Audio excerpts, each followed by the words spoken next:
Let's see if we're getting transmission here, folks. Ladies and germs. Yeah, that's an old gesture. I think Groucho Marx did that on stage in the 1950s, I believe. Alright. What I'm going to talk about, and I'm an accurate source, people. There is no mechanic out there that is better than I am. I am the best of the best. I mean, not with electronics, but with symptoms of cars, repairs. Because I had my first vehicle at age 14. I have never been to a repair shop. My dad was a partial owner of a wrecking yard when I was born in 1956. I'm age 67. This is something I know about, and I'm a person, if you listen to me, I can push all the bullshit out of the way and tell you what is going on with your car, your pickup, whatever. Now I'm speaking of gasoline 4-stroke engines, overhead valve primarily, but I even have knowledge on flatheads before the year of 1950 Ford, as far as Ford, but, alright, a car that it either does it when it's cold, or it'll start okay when it's cold, but then when it gets hot, it takes a long time to crank it to go, and then it finally starts, or it could do that cold. Okay, here's the things you need to look at first, people. The first things you need to look at. After you get it to start, as long as it runs good after you get it to start. Okay, here's the things you need to look at. First off, when that starts, ask yourself, how old is this vehicle, and when was the fuel filter changed last? If you can't remember that, and that vehicle, let's say, is over 8 years old, change the stupid fuel filter. So that'll get that out of the way. They're cheap. Get that out of the way, okay? Alright, next thing, most people are not going to have a fuel pressure gauge, even though they're cheap. You can get a good fuel pressure gauge with all the fittings for only $18 on eBay. There's a lot of different brands. You can actually get those that damn cheap. And here's what you want to look for. Find the Schroeder valve on your fuel rails. Like on my Ford '02 crew cab with the 4.6 liter modular V8, on the right fuel rail, passenger side towards the rear, is where your Schroeder valve is, to where you can test, for like fuel pressure. If you don't have a fuel pressure gauge, here's something you can do. When you're having trouble starting them, you can take a pocket knife or something, and with the key on the vehicle, without it running, okay, you can push that Schroeder valve in. If it squirts up 2 inches, it's getting fuel. So that's telling you right there, the problem's not with your fuel pump. Okay, so you know that. Or with a fuel pressure gauge, find out what the specs is for your vehicle. Like on my Ford truck with the modular V8, those 4.6 modular V8s, those things ran from, I think 1991 all the way to 2007, I believe.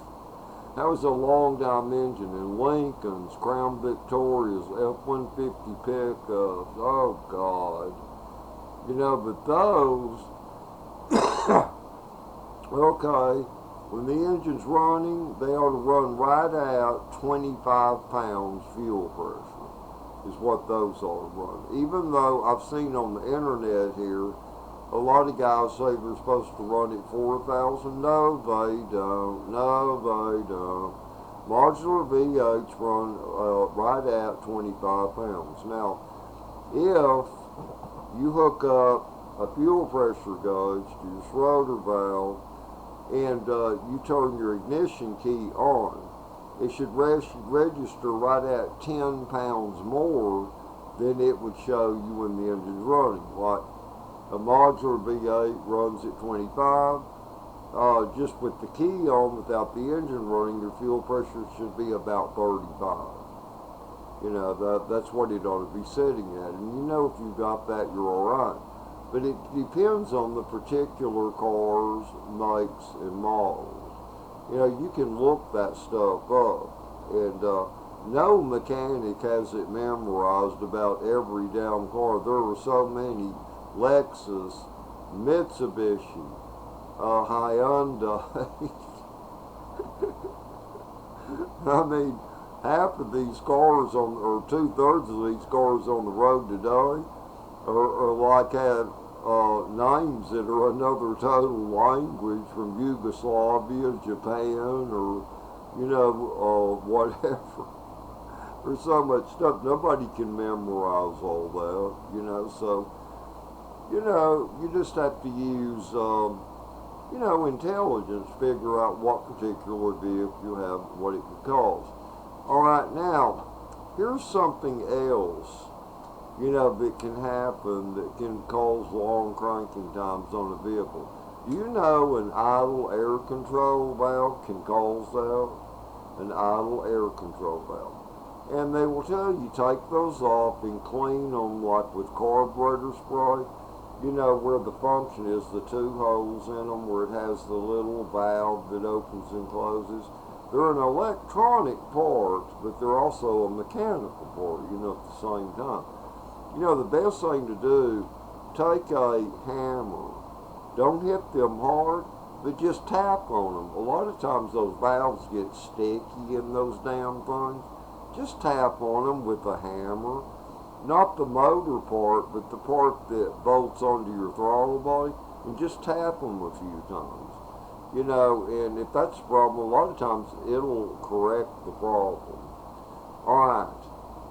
Now, the other thing that can cause that is the mass airflows that, you know, can get bad on one. And, you know, they can default. And sometimes they just get dirty. You know, they say that you can use this MAF sensor spray to clean. Don't do that. Don't. Just go buy a new one. And the best place to buy them is off of eBay, because you figure for my Ford truck, 3 years ago at O'Reilly, they wanted $108. Off of eBay, the same damn mass airflow sensor was $19.95. And it's been on there ever since, you know, 3 years now. You know, it just, there's so many crooks out there. So the MAP sensor I have on there now is, 75% cheaper than O'Reilly's.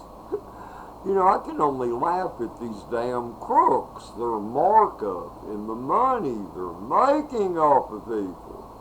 It is ungodly, man. Okay, another thing that can cause that. Now, my Ford truck was doing that. It started doing it about 6 months ago, not all the time. But when the engine's cold, it'll start just fine. But I'd go somewhere, and then when I'd come back to the vehicle 30 minutes longer,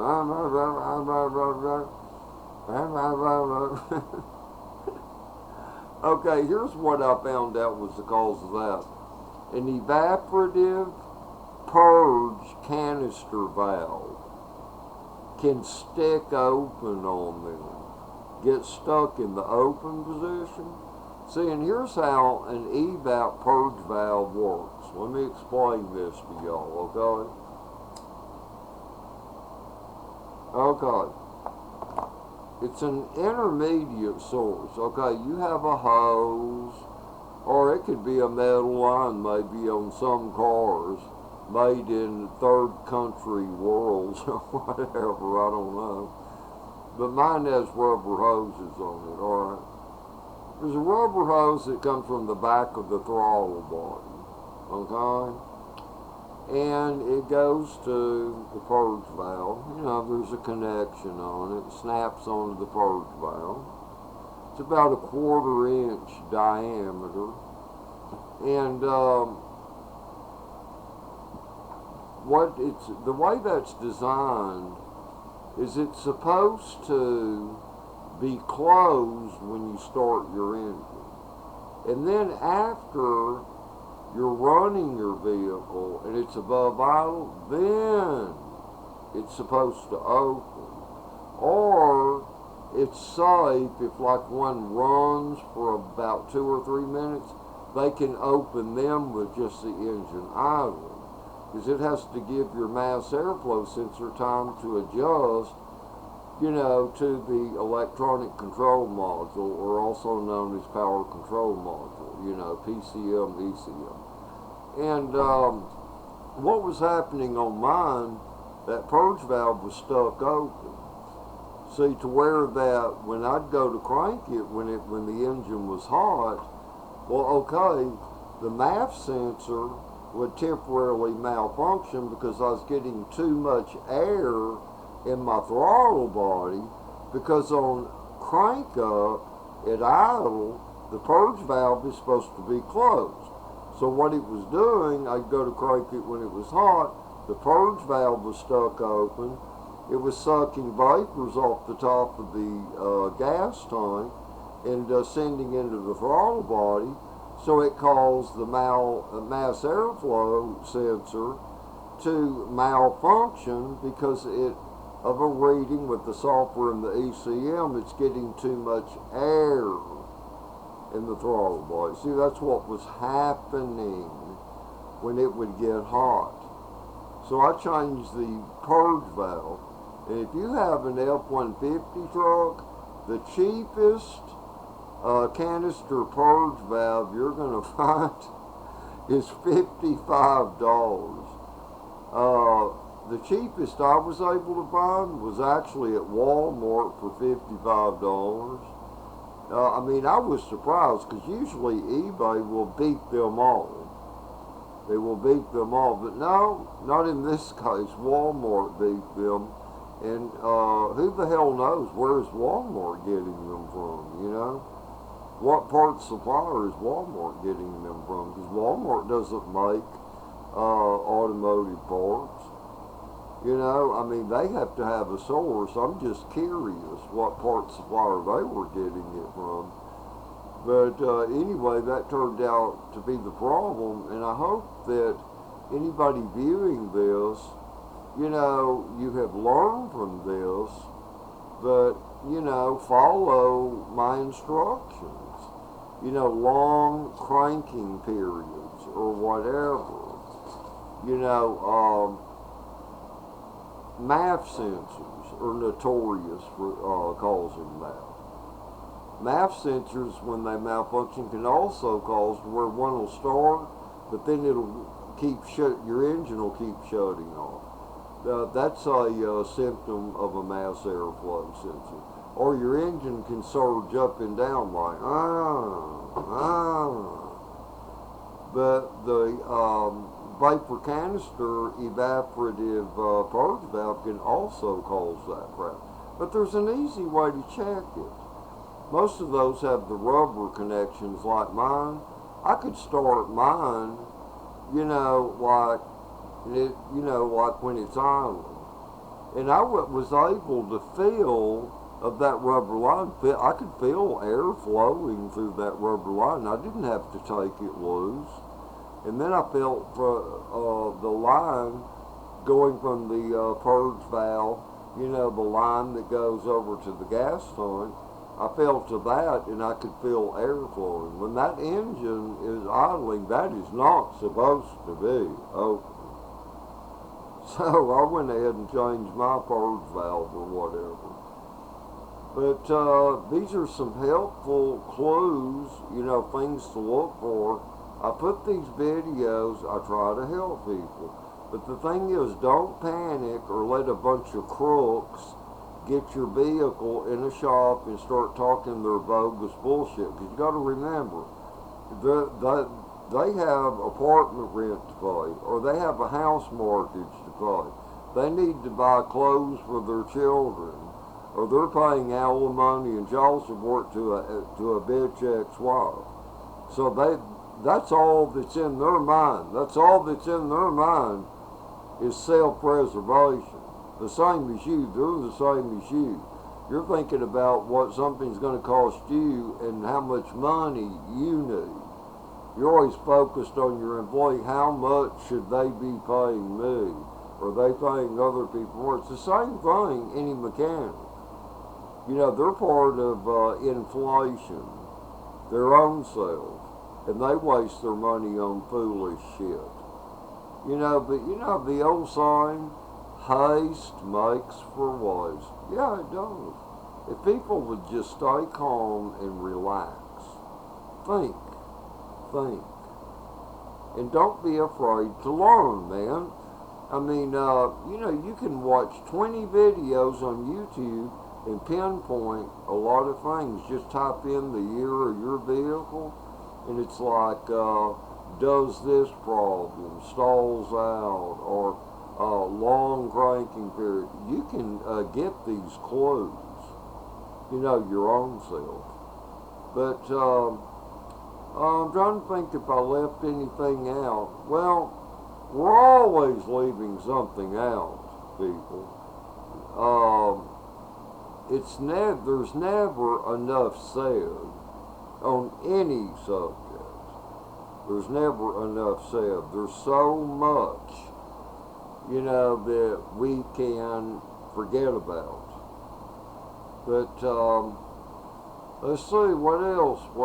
Because, see, I hate it when I finish a video and I think, oh my God, why didn't I say this or say that? I hate that. Because, it can be helpful information to others or whatever. But those are some things to check, and don't let repair shops, don't let them bullshit you to death, man. Scare you to death with all their crap. You'd be surprised at the things that they tell people. I have a friend that owns a express loop down the street and does auto inspections. And see, they're wanting to make money. That property costs them a lot of money. And customers come in a lot of times, and I sit there and bite my tongue the things he will tell people. And I'm thinking, oh my God, la, la, la, la, la.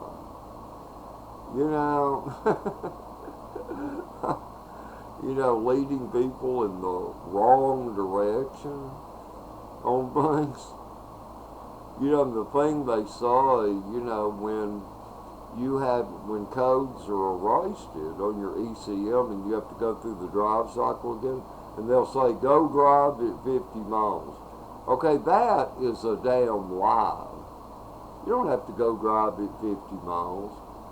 You just drive it at 55 miles an hour for about 2 miles, and then you drive it in stop and go, stop signs, red lights, for about 2 miles.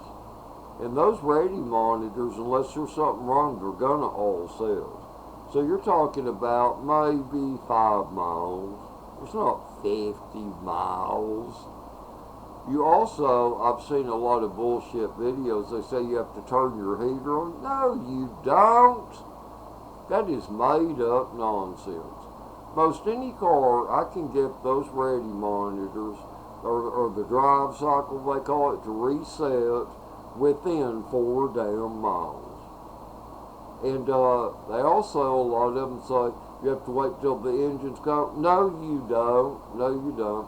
You can start a drive cycle with the engine cold or with the engine hot. It does not make any difference when you start a drive cycle. But anyway, I hope you're all having a great morning, or a great afternoon, or a great evening. But later, in Jesus Christ is the answer, people. You better get right, because hell's coming down in this life. Hell's coming down. It's like those Maui, Hawaii fires. That shit was done deliberately. But go ahead, people, believe whatever the hell you want. But anyway, later.